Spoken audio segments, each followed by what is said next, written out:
Hello दोस्तों, हमाशा classes में आपका स्वागत है। आज हम प्राचीन भारतीय इतिहास का जो है एक महत्वपूर्ण टॉपिक लेकर के आए हैं। मगध साम्राज्य, सिकंदर और मौर्य वंश से संबंधित जो मोस्ट इम्पोर्टेंट क्वेश्चन सब है वो लेकर के आए हैं। इससे आपको एक से दो क्वेश्चन कोई भी एग्जाम में ये आता है, इससे क्वेश्चन, ठीक है। और कभी कभी तो बीपीएससी में 2 से 3 क्वेश्चन देखने को मिलता है, टीआरई के एग्जाम में, या जो भी कंबाइंड एग्जाम होता है बीपीएससी का। तो इसलिए ये टॉपिक इम्पोर्टेंट हो जाता है। तो आप लोग इस लेक्चर को अंत तक के देखिए, और अच्छा लगता है तो इसको सब्सक्राइब कर ले, चैनल को, हमाशा क्लासेस को सब्सक्राइब कर लें, जिससे आपको जो भी हम वीडियो बनाएंगे लेक्चर सीरीज, तो आपको ये नोटिफिकेशन मिल जाएगा। तो ठीक है, स्टार्ट करते हैं। मगध साम्राज्य का उत्कर्ष, हर्यक वंश से हम लोग देखते हैं, ठीक है, हर्यक वंश। तो इसको देखिए, आप लोग इस वीडियो को जो है आप लोग मोबाइल को पोर्ट्रेट मोड में करके देखेंगे, जिससे ये जो लिखा हुआ है वो बड़ा बड़ा दिखेगा। तो मोबाइल को चौड़ा कर लेंगे, ठीक है। तो आगे चलते हैं। लेकिन मगध के सबसे प्राचीन वंश की के संस्थापक जो है बृहद्रथ थे, ठीक है, बृहद्रथ, ठीक है। इसकी प्राचीन राजधानी गिरिब्राज, ये पूछता भी है, ठीक है, बीपीएससी में कई बार पूछा है कि मगध की प्राचीन राजधानी कहाँ थी, तो गिरिब्राज, राजगिरी, ठीक है। जरासंध, देखिए क्या है, जरासंध जो है इस बृहद्रथ का प्रतापी पुत्र था, ठीक है। किसका पुत्र था? तो जरासंध बृहद्रथ का प्रतापी पुत्र था। अब देखिए, आगे देखिए कि हर्यक वंश की स्थापना बिंबिसार ने 544 ईस्वी पूर्व में की थी, ठीक है। वह बौद्ध धर्म का अनुयायी था तथा प्रशासनिक व्यवस्था पर बल देने वाला प्रथम भारतीय राजा था। प्रशासनिक व्यवस्था को बेहतर किया था किसने? तो बिंबिसार ने, ठीक है। और प्राचीन राजधानी मगध का कहाँ था? तो बीरबल, ठीक है। देखिए आगे देखिए, बिंबिसार ने अंग के राजा के शासक ब्रह्मदत्त को हराकर मगध साम्राज्य में मिला लिया। अंग को किसने मिलाया था? तो बिंबिसार ने मिलाया था। अपनी सुदृढ़ कूटनीति का साम्राज्य विस्तार किया, ठीक है। आगे देखिए, बिंबिसार वैवाहिक कूटनीति और समाज विस्तार, बिंबिसार जो है समाज विस्तार वैवाहिक कूटनीति से किया था। कूटनीति जो है शादी करके समाज विस्तार किया था, ठीक है। तो देखिए आगे हम लोग पढ़ते हैं कि समाज विस्तार हेतु वैवाहिक संबंध, तो बिंबिसार ने अपने समाज विस्तार करने के लिए 3 महत्वपूर्ण वैवाहिक संबंध स्थापित किए। तो कौन कौन है हम लोग देख लेते हैं। कौशल नरेश प्रसेनजीत की बहन महाकोशला से विवाह किया, एक यहाँ कर लिया। दूसरा है वैशाली के चेचक की पुत्री चेलना से विवाह किया, ठीक है, यहाँ विस्तार किया। उसके बाद मद्र, मद्र देश के आधुनिक पंजाब को मद्र बोला जाता है, ठीक है, की राजधानी क्षेमा से विवाह किया और साम्राज्य अपना फैलाया इसमें, ठीक है, शादी करके, रिश्तेदारी करके, ठीक है। आगे देखिए, राजवैद्य जीवक और मैत्री संबंध। देखिए राजवैद्य के बारे में, जीवक के बारे में अभी एडीओ का जो एग्जाम हुआ था उसमें यही क्वेश्चन आया था, ठीक है, बीपीएससी एडीओ में। तो जो भी इसमें दिया हुआ है मोस्ट वीवीआई आपको जो है करेक्शन करके दिया, इसलिए इस सीरीज को आप लोग पूरा देखिए और इसको सब्सक्राइब कर लीजिए चैनल को, ठीक है। और स्टडी ग्रुप में शेयर कर दीजिए, जिससे हमको मुझे मोटिवेशन मिला रहेगा। फिर आगे देखिए, बिंबिसार, बिंबिसार ने कूटनीतिक मैत्री संबंधों को भी अत्यधिक महत्व दिया। महात्मा बुद्ध की सेवा में बिंबिसार ने अपने प्रसिद्ध राजवैद्य, ठीक है, राजवैद्य जीवक को भेजा था, ठीक है। अवंती के राजा प्रद्योत, अवंती के राजा प्रद्योत जब पांडु रोग से ग्रसित थे तब भी उनकी सेवा हेतु सुश्रुता के लिए एक सेकंड, सेवा शुश्रूषा के लिए जीवक को भेजा था। तो देखिए क्वेश्चन पूछता है कि जो है जीवक किसके राजवैद्य थे, तो ये बिंबिसार के, ठीक है। किस राजा के इलाज के लिए गए थे? तो प्रद्योत, ठीक है, प्रद्योत के इलाज में, ठीक है। कहाँ का राजा था? तो ये अवंती का राजा था, ठीक है। इस तरह से आपको याद कर लेना है। ठीक, नेक्स्ट देखते हैं। अब हम लोग अजातशत्रु के बारे में देखेंगे। अजातशत्रु, उदयन और शिशुनाग के वंश के बारे में देखेंगे। तो बिंबिसार की हत्या उसके पुत्र अजातशत्रु, जिसका उपनाम कुनिक था, ने 493 ईस्वी पूर्व में कर दी और उसने मगध में 32 वर्षों तक शासन किया। प्रारंभ में जैन धर्म का अनुयायी था। अजातशत्रु प्रारंभ में क्या था? तो जैन धर्म का अनुयायी था। ठीक है, अजातशत्रु के सुयोग मंत्री वर्षकार या बत्सकार की सहायता से वैशाली में विजय प्राप्त हुई थी। ठीक है, वैशाली को किसने जीता था? क्वेश्चन भी पूछता है कि वैशाली को किसने जीता था? तो ये अजातशत्रु ने। ठीक है, आगे देखिए।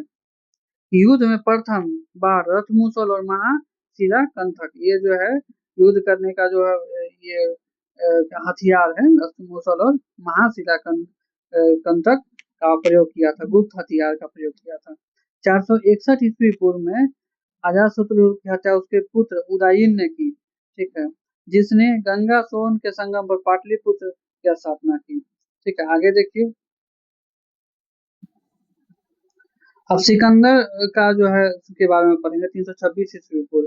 देखिए, महान यूनानी आक्रांता सिकंदर का जन्म 356 ईस्वी पूर्व में हुआ था। वो प्रसिद्ध दार्शनिक अरस्तु का शिष्य था। उसके पिता का नाम फिलिप था।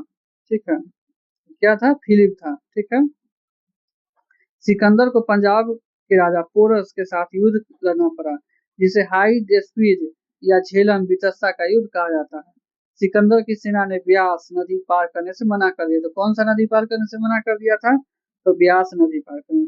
सिकंदर 325 ईस्वी पूर्व में असल मार्ग से भारत लौटा और 323 ईस्वी पूर्व में बेबीलोन में मात्र 33 वर्ष की आयु में उसकी मृत्यु हो गई। ठीक है, उसका प्रिय घोड़ा क्या था?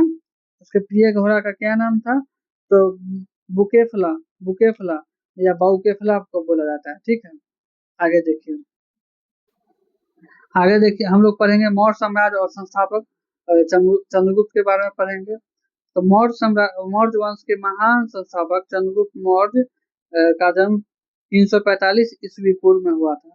यूनानी लेखक जस्टिन जस्टिन ने इन्हें सेंड्रोकोटस कहा था। ठीक है, याद कर लीजिएगा, पूछता है कि किसने इनको सेंड्रोकोटस कहा? तो जस्टिन ने कहा। ठीक है, जस्टिन ने कहा।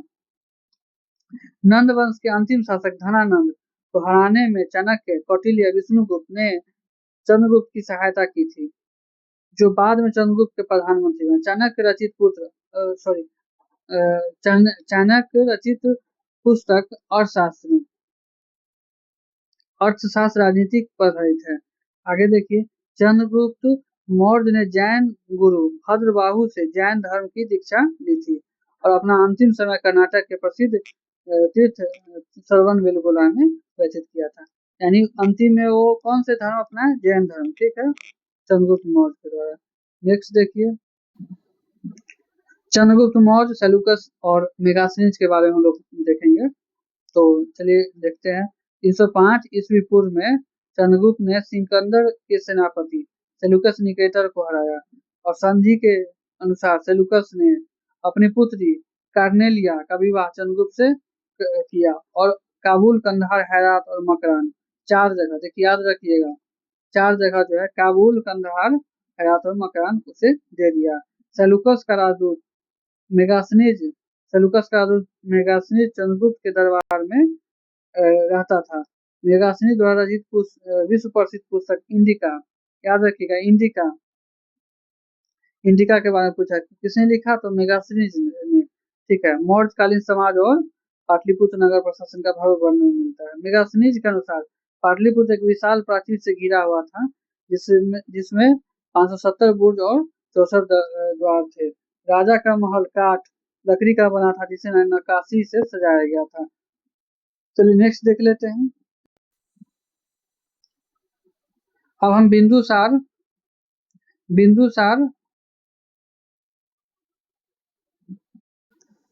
अब हम लोग बिंदुसार के बारे में पढ़ेंगे। तो चंद्रगुप्त मौर्य का उत्तराधिकारी बिंदुसार हुआ। 298 ईस्वी पूर्व मगध की गद्दी पर बैठा। उसे इतिहास में अमित्र घात कहा जाता था। क्या कहा जाता था? अमित्र घात, याद रखिएगा। आजीवक संप्रदाय का अनुयायी था। सीरियन नरेश एंटियोकस ने बिंदुसार के दरबार में डायमेकस नामक राजदूत भेजा था, जिसे मेगास्थनीज का उत्तराधिकारी माना जाता है। बिंदुसार ने उसे मदिरा, सूखे अंजीर और दार्शनिक भेजने की प्रार्थना की थी, जिसमें 2 चीज़ तो भेज दिया लेकिन दार्शनिक नहीं भेजा था। बिंदुसार के शासनकाल में तक्षशिला में 2 बड़े विद्रोह हुए, जिसे दबाने के लिए उसने पहले सुसीम को भेजा, बाद में पुत्र अशोक को भेजा था। ठीक है, नेक्स्ट देखते हैं महान सम्राट अशोक के बारे में देख लेते हैं कि बिंदुसार का उत्तराधिकारी अशोक महान हुआ। 269 ईस्वी पूर्व में मगध का राजा बना। राजाभिषेक के समय वो अवंती का राज्यपाल था। कहाँ का था? अवंती का। और उसकी माता का नाम क्या था? उसकी माता का नाम शुभद्रांगी था। अशोक ने अपने राज्याभिषेक 8 साल बाद 261 ईस्वी पूर्व कलिंग का युद्ध तो कब किया? तो 261, ठीक है, याद रखिएगा, 261 में ईस्वी पूर्व में, ठीक है, कलिंग पर आक्रमण किया। उसकी राजधानी तोसली पर अधिकार कर लिया। भाई नरसंहार देखते हुए उसका हृदय द्रवित हो गया। अशोक पहले ब्राह्मण का अनुयायी था, ब्राह्मण धर्म का अनुयायी था। कलहन की तरंगिणी के अनुसार शैव धर्म, परंतु बाद में बौद्ध धर्म, भिक्षु उपगुप्त किससे दीक्षा ली? तो उपगुप्त से दीक्षा लेकर वो बौद्ध धर्म अपना लिया। ठीक है, यही है मेन पॉइंट इसका। नेक्स्ट देखते हैं।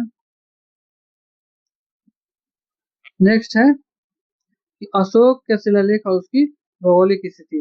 तो शाहबाजगढ़ी, तो ये कहाँ है? तो पेशावर में है, अशोक का पहला शिलालेख।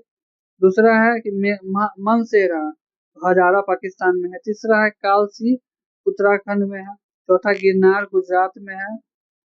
पांचवा धौली, जोगर है, उड़ीसा में है। छठा सोपरा, महाराष्ट्र में है। ठीक है, आगे देखिए।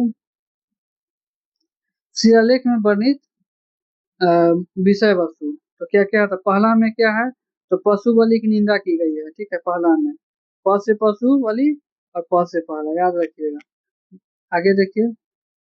दूसरा क्या है? तो मनुष्य और दोनों के बीच चिकित्सा व्यवस्था का उल्लेख है। तीसरा क्या है? राजकीय अधिकारियों को प्रति 5वें वर्ष दौरे पर जाने का आदेश है। चौथा क्या है? भेरी घोष की जगह धम घोष की स्थापना घोषणा है। 13वां क्या है? कलिंग युद्ध का वर्णन है, अशोक का हृदय प्रतिबद्ध। 14वां क्या है? जनता को धार्मिक जीवन बिताने के लिए प्रेरित करना है। ठीक है, आगे देखिए। आगे देखिए। आगे हस्तमलेख लिपियां एवं उसकी खोज। अशोक के शिलालेख में मुख्य रूप से 4 लिपियों का प्रयोग हुआ: ब्राह्मी, खरोष्टी, ग्रीक, अरमाइक। क्या क्या हुआ? ब्राह्मी, खरोष्टी, ग्रीक और अरमाइक का हुआ। ठीक है, चारों का हुआ। आगे देखिए। खरोष्टी लिपि दाईं ओर से बाईं ओर लिखा जाता था। खरोष्टी जो है, खरोष्टी कैसे लिखा जाता था? इधर से इधर, ठीक है, और ब्राह्मी इधर से इधर लिखा जाता है। ठीक है, तो एक को याद रख लीजिएगा तो दूसरा याद रहेगा। ब्राह्मी जो है, ब्राह्मी बायां से दाया होता था, तो ब से ब्राह्मी, ब से बायां से दाया, खरोष्टी दायां से बायां। ठीक है, आगे देखिए। अशोक के शिलालेख की खोज सर्वप्रथम 1750 में पादरेटी फेलेंथे ने किया था। कुल 14 संख्या कितनी थी? 14 थी। इसे पढ़ने में पहली सफलता 1837 में जेम्स प्रिसेप को मिली। ठीक है, किसको मिली? जेम्स प्रिसेप को। कब मिली? 1837 को। ठीक है, ठीक है, आगे देखिए। अशोक का प्रमुख स्तंभ की संख्या 7 है, केवल ब्राह्मी लिपि में उत्कीर्ण है, जिसमें प्रयाग, दिल्ली टोपरा, दिल्ली मेरठ, कानपुर है। आगे देखिए।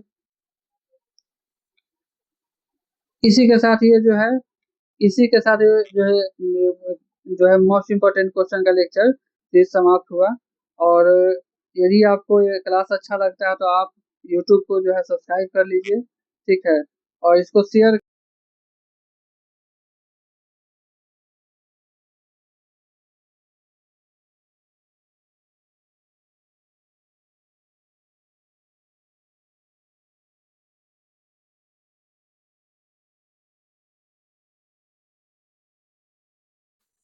इसी के साथ ये जो है वीडियो समाप्त होता है।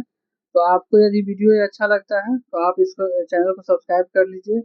और आपको ये पीडीएफ चाहिए तो 99 रुपया का पेमेंट करके इस नंबर पर, और 1 ईयर तक की आप ये जो है जितना भी पीडीएफ है वो आप प्राप्त कर सकते हैं। तो ठीक है, वीडियो देखने के लिए धन्यवाद। इसी के साथ वीडियो समाप्त करते हैं क्लास का।